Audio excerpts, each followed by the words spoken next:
Don't you turn against me. I felt a great disturbance in the Force, as if millions of voices suddenly cried out in terror and were suddenly silenced. You're not with me, then you're my enemy. You turned her against me! You have done that yourself. Release your anger. Only your hatred can destroy me. I hate you! Bring balance to the Force, not leave it in darkness! You were the chosen one! Hello, and welcome to Who Shot First, a Star Wars controversy podcast, your one-stop shop for all Star Wars controversies in the Star Wars universe. I'm your host, Alex, and welcome to part 1 of our Mandalorian reaction episode to Season 2, Episode 5, The Jedi. Today is a special episode as we are introducing a new correspondent to the podcast, Sarah, who will periodically pop up on the show whenever she has some Star Wars-related content she would like to discuss. And here we go. This is where the fun begins. Oh my gosh. What an episode, folks. What an episode. Girl, we have a name! We have a name! We have a name! Oh. It's just kind of us talking. Okay. Yeah. I don't know how you do this. Oh! That means you're not listening to my podcast. Got her there, folks. That's not what I was expecting in an episode. No. I was thinking maybe by the end we might, that would be the cliffhanger for the next episode. I was thinking, see her? Yeah, if we saw her at all. Because again, Yep. before the episode I was preparing, he's going to get pulled over and on a side quest, and we're not going to see her for another couple episodes because something's going to happen and he's going to get delayed. Yep. But the fact that we got her in the first 2 minutes. Prologue? Yeah, that we got her in the prologue. I was just like, oh my gosh. We're buckling in for a different episode than I was expecting. Very much agree. Oh, man. So what did you think of Rosario as Ahsoka? I thought she did a really good job. I think she fits the part really well. Okay. I was impressed with her Leiku, or if that's what they're called. Yeah, that's that's a Twi'lek. That's Twi'lek, so I don't know exactly what hers are called. But I was impressed with how real they looked. There were times where they were like, "Yep, those are not real." Yeah, I was gonna say that the one had a pretty big crease in it at times, and it took me out of it a little bit. Right. No, and those I would agree, but from everything that I've seen of the cosplaying and stuff like that, that was the most realistic I think you could have gotten without going full CGI. And yes. I very much applaud them for not going CGI. Well, I was gonna say in the prologue, it looked really good, and I think it's because you had some really bright light situations. Yeah, that crease in the one showed up more, but I thought she looked really good. Yes, I thought she looked really good. Yeah. Part of me's not. And again, it's I'm really glad that they kept Rosario's voice. Because I know some folks were in favor hopefully of Ashley Eckstein. Ashley Eckstein voicing it. Yep. But I'm glad that they kept Rosario because, most folks, as they age, their voices get deeper. Yep. And change a little bit. So I was glad for that. I think there was parts of Ahsoka that Rosario did really well. And then there's a few parts, again, maybe it's just me, my brain can't fully process that we're getting a live action Ahsoka Tano, but she seemed a little disconnected. I would agree. I would say, and this is where we're going to be different, is because you love Ahsoka Tano. Yeah, I have a very strong connection to her. Yeah. I honestly thought that Rosario did a better job of being Ahsoka Tano in what she needed to be here. Because, to me, what Rosario did here, I can't see, the way she interacted with the child and, so genuinely and stuff like that. For me, for some reason, I can't connect I feel for some reason, I can't see Ashley Eckstein sounding so genuine, and I don't know why. But I just can't see the animated Ahsoka. Well, to me, it's a little bit of a difference. And because you got glimpses of Ahsoka in kind of this manner in Rebels, where it's like she's grown out and she's come more into her own. Right. And there's a little bit of a distance because she's just observing and processing things as Ahsoka the White. Right. And that's where I will say, and again, I guess that's also a piece of it, is that she's actually Ahsoka the White now. So like she came out of, so she's probably grown a lot since Rebels because she came back and survived the encounter with Vader. Right. But, And like, so, I mean, we have no idea really what happens to her after that. Because I did not, I will say, like, her, when they attempted to have her, like, be relatable to, like, Ezra and stuff like that in Rebels, I didn't feel it. I was like, this seems a little forced. Sure. But in this, I very much got, like, she is, I hate to say it, and I know might get a little hate, but, like, I like this Ahsoka Tano a lot. I've enjoyed Ahsoka Tano before, but I've never seen like the huge like, oh my gosh, it's Ahsoka Tano, I love her. Other than she's a Force user and cool, and like that's what young girls can relate to. I get that, but like this Ahsoka Tano, I was like, oh my gosh, like I like this a lot. I can get with this. This is like a wise Jedi Ahsoka Tano, because with Ahsoka Tano, again, you're introduced with her in Clone Wars, and my personal opinion, you don't really see her grow up a ton. Like, she's constantly making those small little mistakes and stuff like that throughout the Clone Wars. And then, like, Season 7 happens, and then she's, like, super powerful, and I'm like, where did this shift happen? And I don't know. For some reason, I liked it a lot better. I liked it a lot here. Well, I'm glad you really liked it. And that's not to say that I didn't like it. Right. I think part of it is my brain is processing, like, I can't believe this is actually happening. Yeah. Oh, no. This is crazy. Because she was in the entire episode. I thought it was going to be like a Boba Fett thing where we're not getting Boba Fett again. I'm saying it now. He's gone. He's not coming back in the series. Really? Oh, yeah. No, we're not getting him back. It was literally just to show you all, hey, look, he's there. Wow. Wow. Yeah. No, that is my statement. So, like, I thought it was going to be a Boba Fett type of thing. And she was just going to, like, pop up and that kind of thing. I will say, and I'm probably going to be in the minority here, but I was not the biggest fan of her direct callback to Anakin. Of, like, I've seen what this done to Jedi, but then her, like, deliberate, the best of us. And I'm like, Anakin was not the best of you. Oh, no. Like, see, I really loved that moment. I know. And that, I'm like... I loved that moment. Yes. So that's where I'm saying. I'm in the minority here. But I was just like, Anakin was not the best of you. I'm sorry. Like, I know you love him. And I know that's a relationship. But I'm like, that's... No. But, no, I know you love that moment. And I'm sure there's a lot of people out there who love that moment.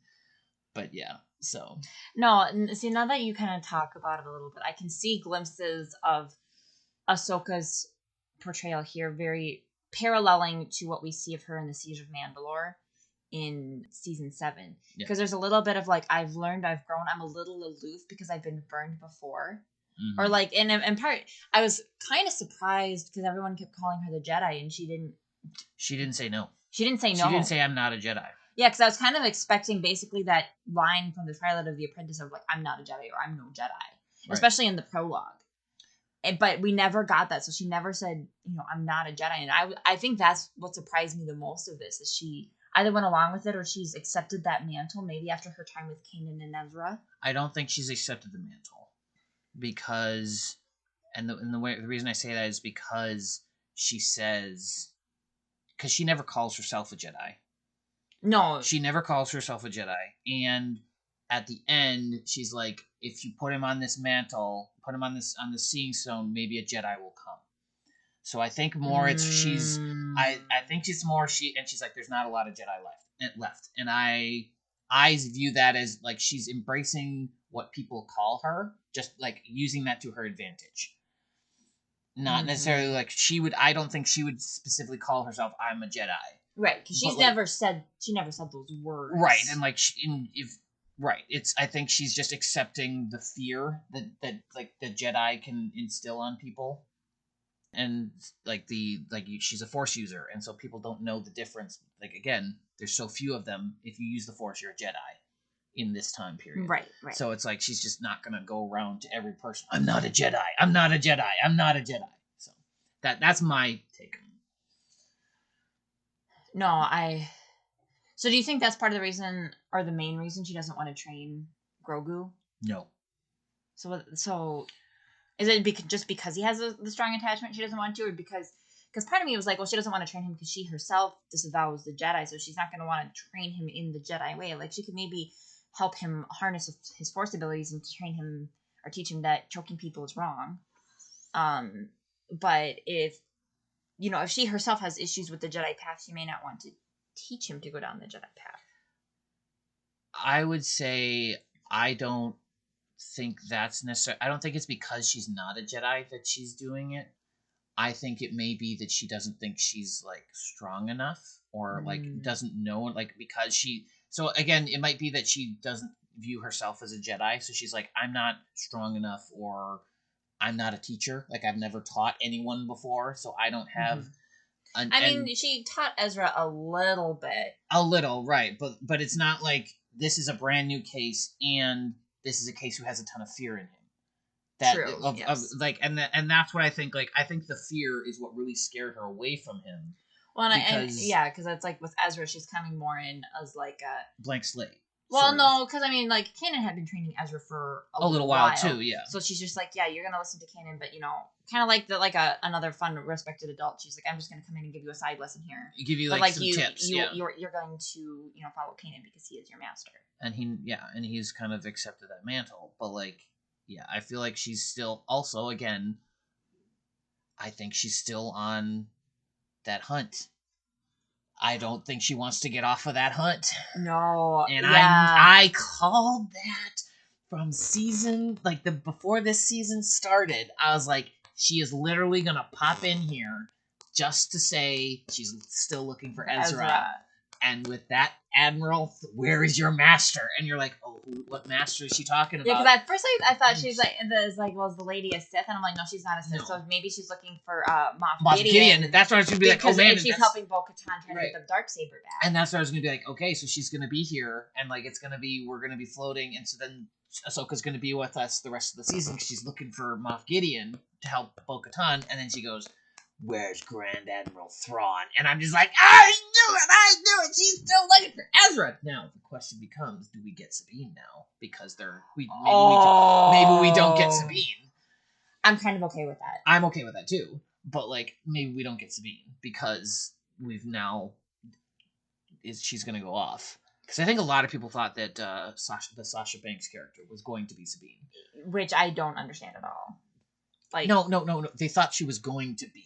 Not saying that they think she is. No, but because that's who was with Bo-Katan, right? Yeah.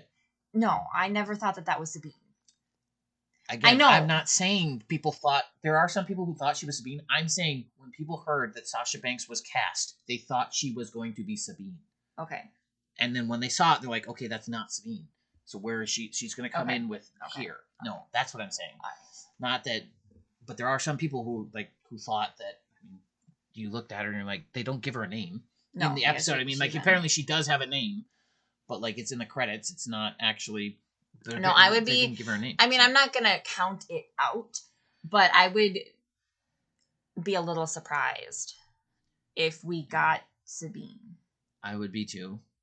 I'm now semi-tempted to accept the rumors that Ethan has heard. What rumors are those? Ethan has heard rumors that Luke Skywalker shows up. What? And I was like, there's no way that happens. But now she's like, put him on a pedestal and a Jedi will come. And then I'm just like, if Luke doesn't feel that, I don't know what's going on with him. Oh my gosh. So that's wow. My initial thoughts of him not being like, there's no way they bring in Luke. But I'm just like, maybe they do now. I don't know. So that gets me down another rabbit hole. Like, do they cast someone else to be Luke, or do they do the CGI? No, like they did in Rise of Skywalker. Yeah, I don't know.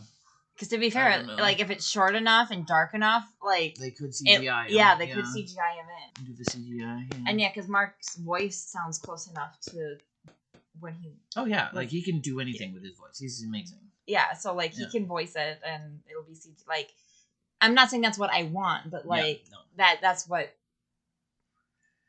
Knowing how people got upset when Alden Ehrenreich stepped in as Han Solo and Solo, and there was a lot of people like, you can't recast Leia after Carrie passed. Yep. Like, yeah, no. Luke's the only one that's not been touched in that way. Yeah.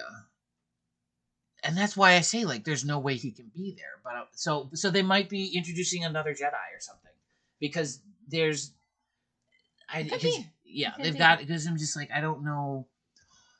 Oh, what I could see possibly, and I would be okay with this if we saw Luke, and I'm doing air quotes right now, but like if we saw Luke, of like we saw hit the back, like we saw his, if for instance he gets put on the whatever you call it, the Seeing Stone, and then everything happens in that episode, and then like episode ends as like the Razor Crest and the new Jedi or whatever are flying off, and then we just fly off one direction, and then we see X-Wing just fly down, of like he felt something, so he's coming to investigate, and you're like, that's Luke, and then that's the Luke that you see, or like you see the backdrop of like Luke's head, of like a, or like I would be good with like a cloak.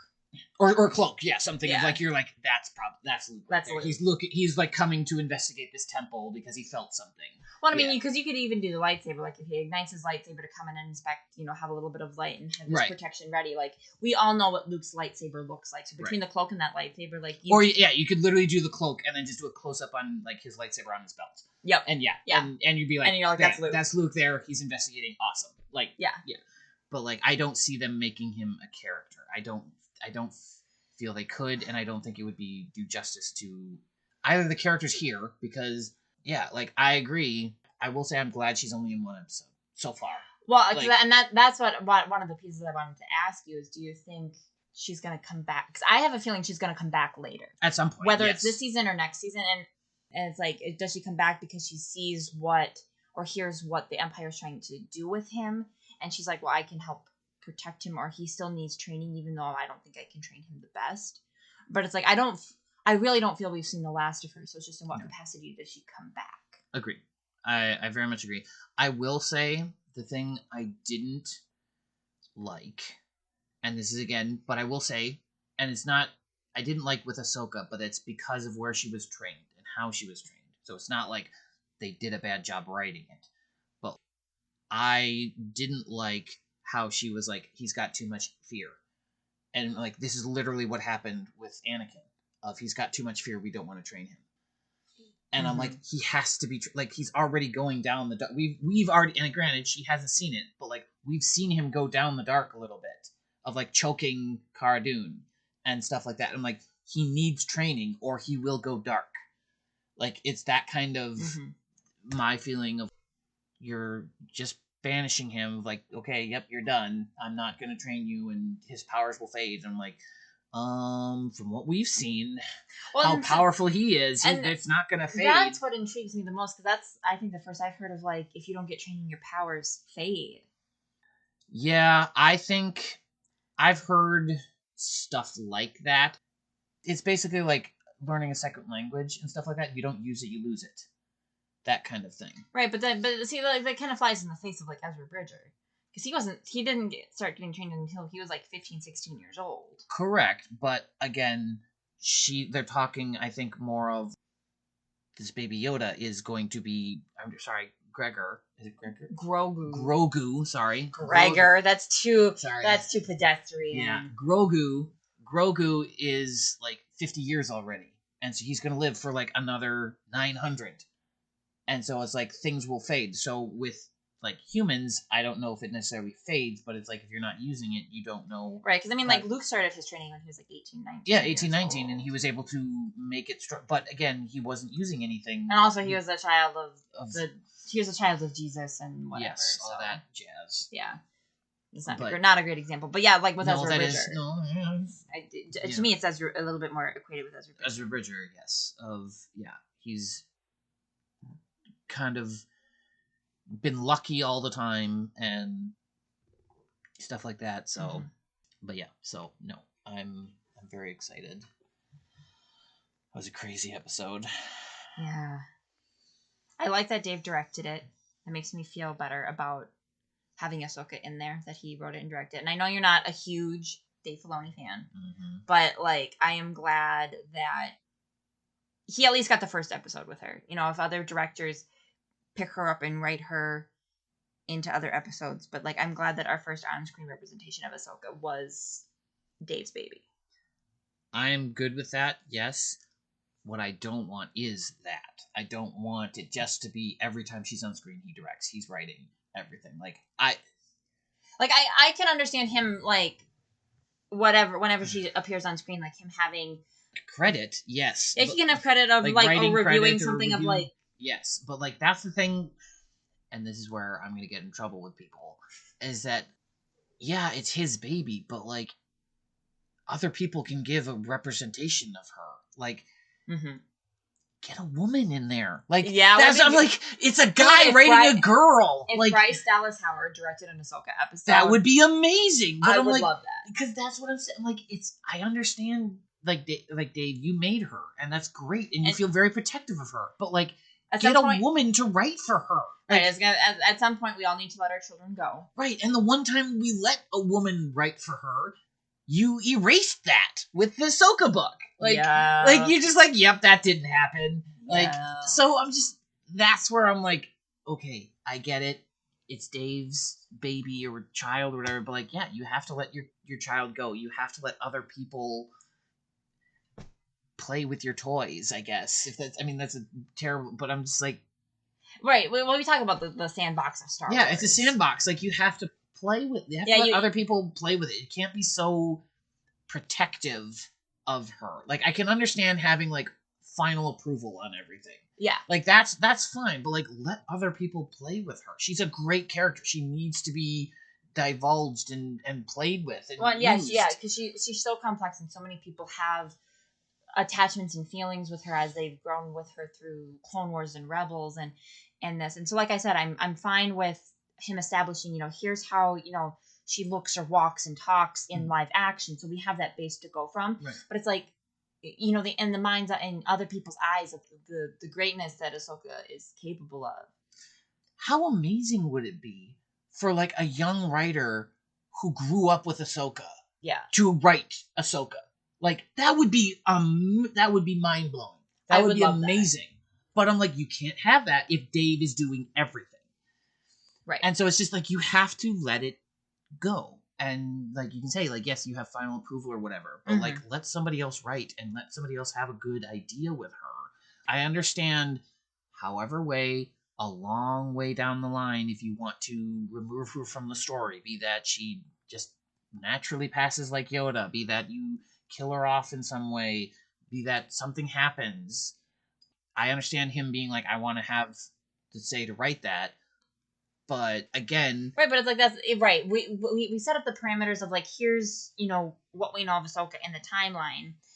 To me, it's a safe space to play around in yet. Right. And it's like I think anyone who knows Star Wars knows that we're not going to kill Ahsoka off yet, in part because we got the whole allusion to the Where's Ezra Bridger hunt. Right. And it's like, we're not going to, again, I know we talked a little bit about this off the pod, but it's like, yeah, Ahsoka's eventually going to have to die because we're all living beings. And, and that, but to me, you can't, and I know we jump around in the timeline, but you can't kill her off until we've had the introduction of our Where's Ezra Bridger series. Yeah. And in whatever shape that takes. That's where, so it's like, once we've had the establishment of, you know, here's our Where's Ezra Bridger series, then we could maybe toy around with like, okay, maybe Ahsoka died closer to the time of the Rise of Skywalker, or before The Force Awakens, or something like that. But I mean, to me, we're not going to look at that door until that happens. No, and I would agree, and that's why I found it funny when a lot of people were like super afraid online that they were going to. A lot of people were afraid of Ahsoka coming into the series because they thought that they were going to martyr her. Well, I mean, to be fair, like when she was battling the mistress, I got nervous. I got nervous, but I think it was more just like the cinematic setup. I wasn't actually nervous either, though, because like I saw it and I'm like, maybe she gets stabbed, but then I was like, we've got Baby Yoda with healing powers. Oh, see, I didn't even think of that. I wanted to point that out to you, but I was just like, nope, we've got Baby Yoda with healing powers. Wars back here, and we brought Ben Solo back to life. So Yeah, like, he was stabbed full in the core with a lightsaber. And I don't know what a stab in the stomach for Beskar would do, but I mean, it would obviously hurt. It's the same. But... It's the same. But then we also brought Rey back to life from the dead. Yeah, so... she was straight up dead. So yeah, that's a problem. Well, we're not talking about that right now. Yeah. We're talking about Mandalorian. Yes, but yes. So I was not afraid for her. I will say, I don't know why, or I do know why, because like she has the Force, but I was a little disappointed how long it took her to take on the Mistress lady. Because I'm like, this is Ahsoka fighting a normal person. Why is she not just Well, it's just the sheer number of guns. No. Just that, like, when there were the two of them dueling. Yeah. But the woman was always surrounded by guns. No, she wasn't. Yeah, she was. When they're fighting literally with lightsaber and spear? No, they're not. No, but... That's what I'm saying. I had no problem with the sheer number of guns of, like, her getting in there. I'm saying when the two of them were fighting with the spear, I was like, why are you not just ending this? Like, what? Like, you have the Force. She doesn't. Like, why don't But you again, you need that information. She needs the information of where is Grand Admiral Thrawn. You can't just... Yeah, I guess. But, like, Which you could literally just pick her up and just, like, be like, give me what I want. But that's not her way. That is not. That is just writing of we want a dramatic fight. Okay, but, like, to be fair, we've also not had a whole lot of females fighting each other in Star Wars. True. I did like it. Like, Yeah. I thought that was really cool in that we had a strong character to do that. But again, I would have had this problem. I had this problem in, like, Rebels and, like, Clone Wars and stuff, where it's like a normal person is taking on a Jedi, and I'm just like, why? This should not be happening. The Jedi should just be walking the floor with you. Like, this tells me you're not a very good Jedi. Sure. So. Okay. No, I was surprised we got Thrawn dropped. Yep. Like, so then part of me my head is like, are we going to get Thrawn live action here before Mandalorian ends? I'm talking the whole series wise versus the season, because we've been confirmed we're renewed for another 2. Yep. So I'm like, maybe Thrawn shows up in season 4. But that kind of blows my mind. Yeah. That we got that dropped. Because I love Thrawn. Yep. Yeah. No, Thrawn's amazing. Now, question for you. If he does come back, what do you think he does? Does he join the Empire?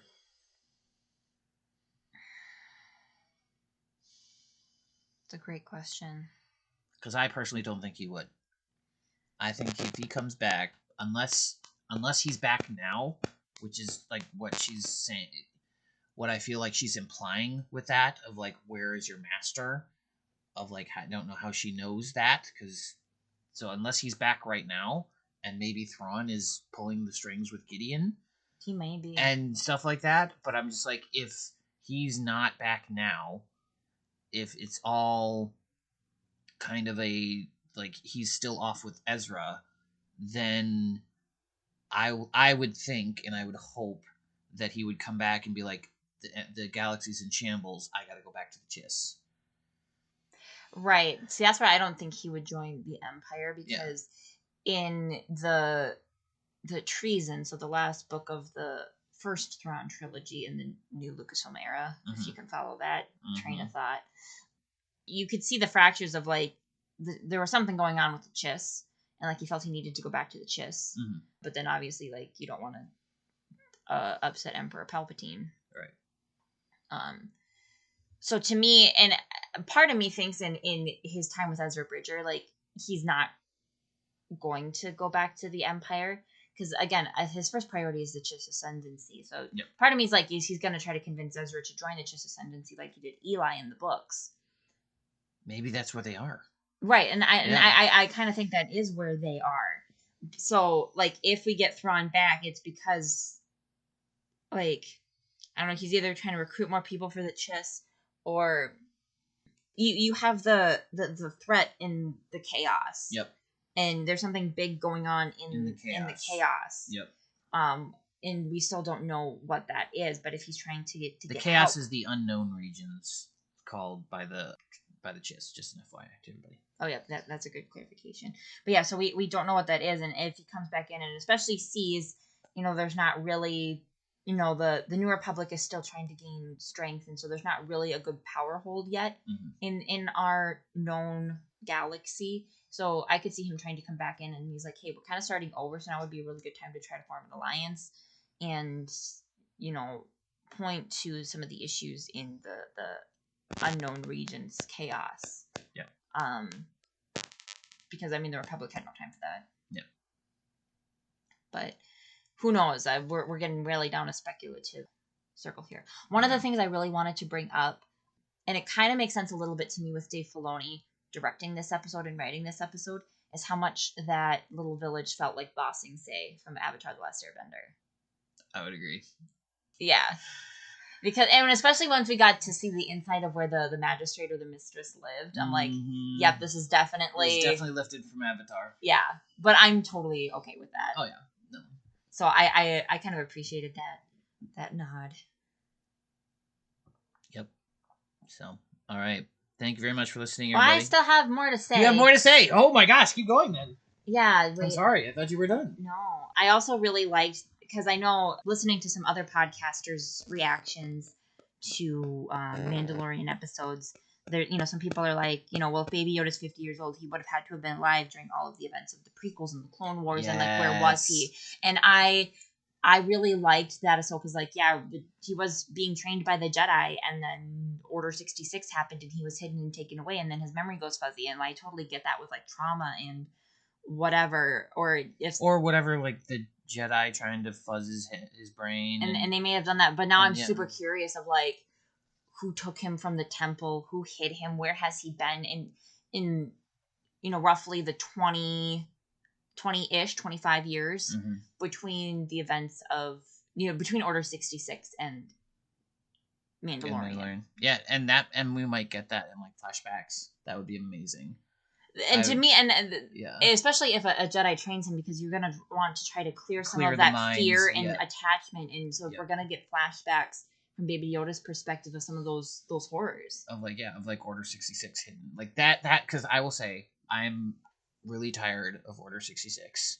Let's keep going back to that story. But it would be a new perspective, of like versus just let's watch all these Jedi get killed, or let's watch my master get killed and stuff like that. But like this is literally like a tiny child, and it's being rushed out and hidden and stuff like that. So no, I would be. Very that makes me curious then, like how many other, because I'm assuming Grogu was even more baby at that point, so I don't know what training looks like for the equivalent of like a 1 or 2 year old.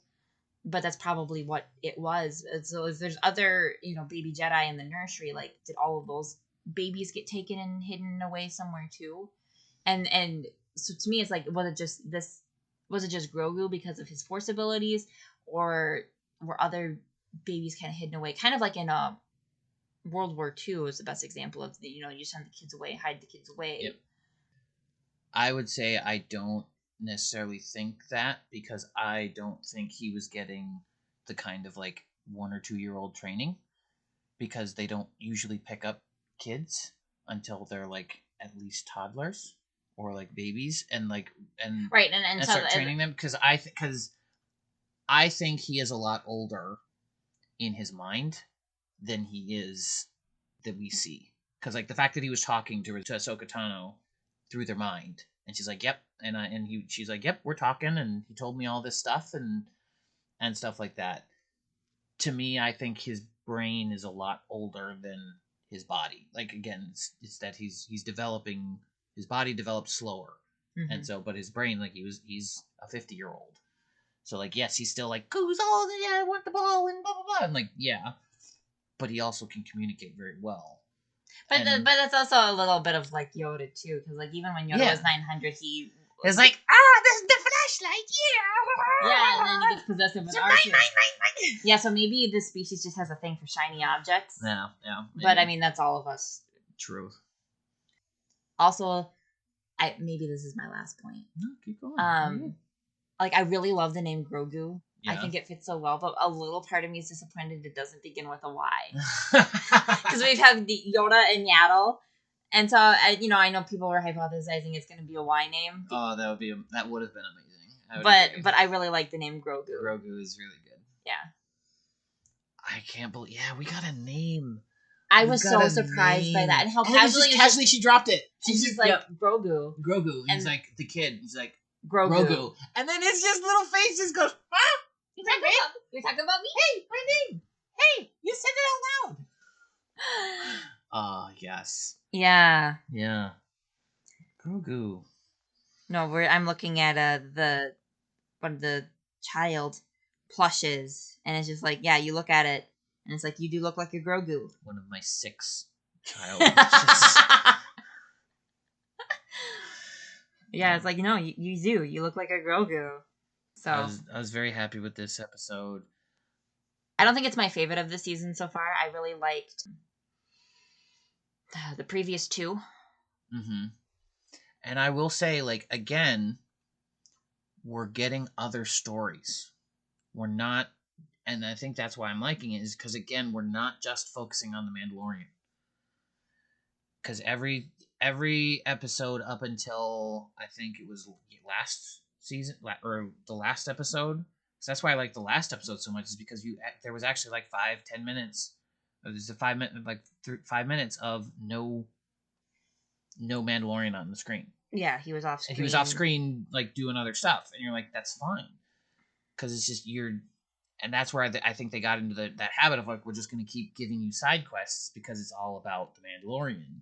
And now it's like, okay, we're trying to tell other stories within the Mandalorian show.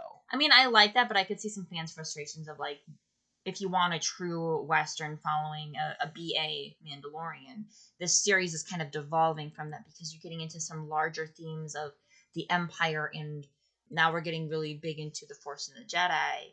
And you have the thread with the Darksaber, which connects with the Mandalorian culture. And, I want to get more of that and how Bo-Katan is trying to rebuild Mandalore after the Purge.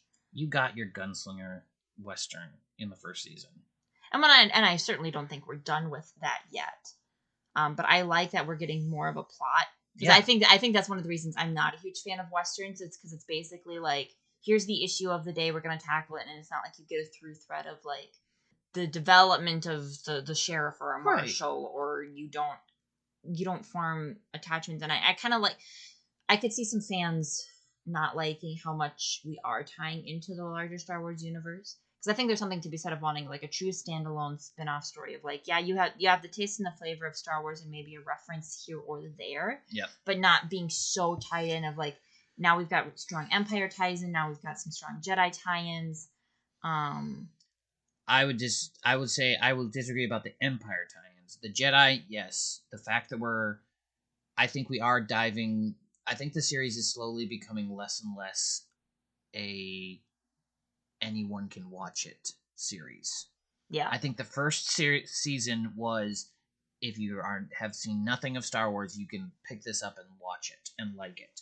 Now I think it is getting into a lot of the and a lot of the, like, Easter egg type things and stuff like that. And I will say, I'm okay with this so far because it's not referencing anything, like, too deep. It's like, well, and they've explained everything that you need to so far, right? But because, like, we don't necessarily need a lot of Ahsoka's backstory to this point. And, like, with the Darksaber, they explained enough of it that, like, you don't need to go back if you don't want to. But right, but I'm more of saying, like, Ahsoka Tano. It's pretty hard to be a Star Wars fan and not know who that is.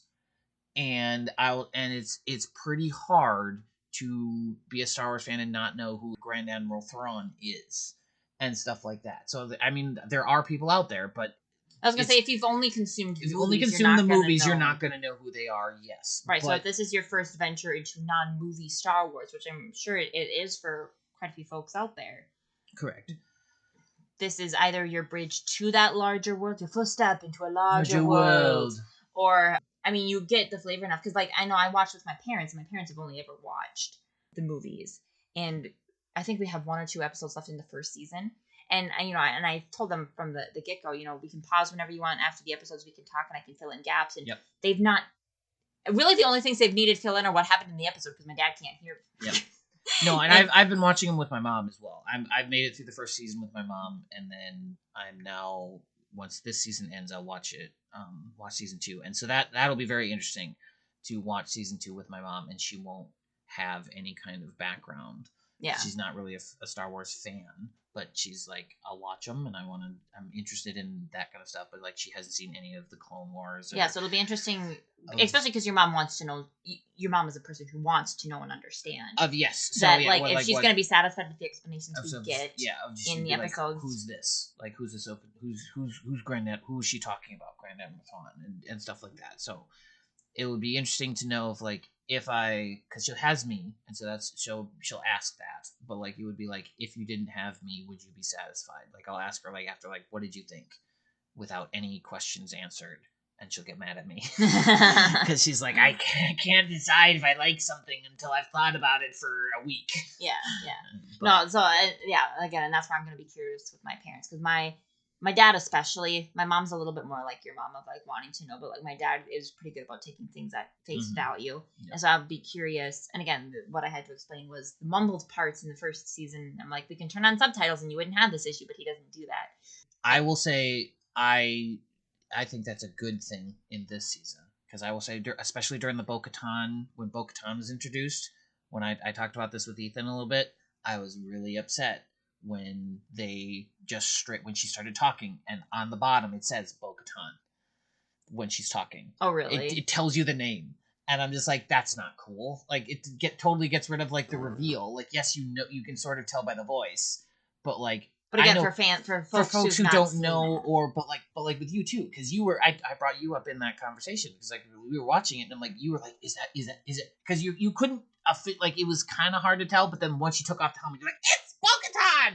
Well, yeah, because it's like the markings on the helmet, I'm like, this really looks a lot like Bo-Katan. Yeah. Are we getting Bo-Katan? But like, yeah, and then it's just like, she talks, and then you're just like, oh, I guess, yep, there's the reveal. Yeah. And so I'm like, just get rid of the names. You don't have to have the names. Yeah. But. No, so that was. Whew. I'm going to be processing that one for a little while yet. I still can't believe we got Ahsoka in a full episode like that. And we have a name.